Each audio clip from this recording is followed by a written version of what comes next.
Michael Hydrac, j'ai rejoint la faculté de sciences sociales sur les aspects sociologiques et anthropologiques de l'éducation. Donc je ne viens pas de Liège, je suis français et du sud de la France, comme ça peut un petit peu s'entendre. Et pour expliquer mon parcours, je vais, même si c'est bref, revenir il y a pas mal d'années auparavant, puisque la première fois que je suis rentré dans un camp de réfugiés, c'était en 2008. La première opportunité que j'ai eue, c'était de travailler en tant qu'enseignant dans un orphelinat en Thaïlande, où je travaillais avec des enfants birmans.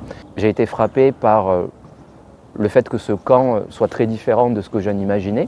C'était très propre, avec des belles artères, des cabanes en bambou.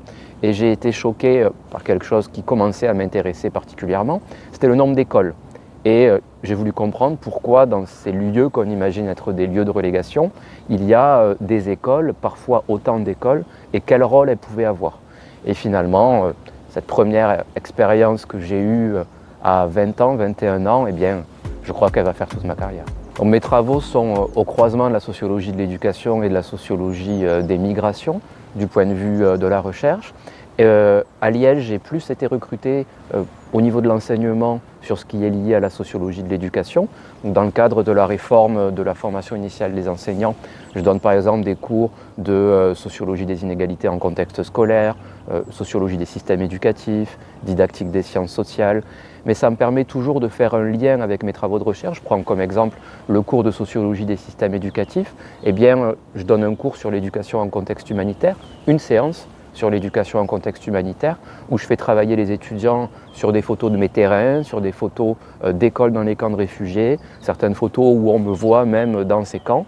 Et puis ça donne une dynamique qui est particulièrement sympathique et particulièrement impliquante pour les étudiants. J'ai des cours qui sont duplicables et qui sont dupliqués d'ailleurs, que je donne à des futurs enseignants qui vont travailler au niveau maternel, des futurs enseignants qui vont travailler au niveau primaire et des futurs enseignants qui vont travailler au niveau secondaire. Le fait d'avoir des sciences sociales et davantage de sciences sociales grâce à cette réforme, ça permet de les amener à travailler leur posture réflexive, à être des enseignants qui sont capables de se décentrer et qui sont capables d'analyser des situations.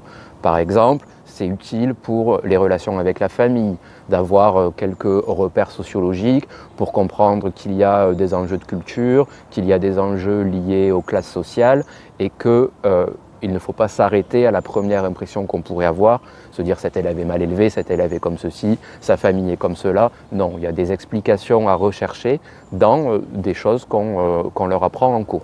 Et je parlais tout à l'heure du cours de sociologie des systèmes éducatifs.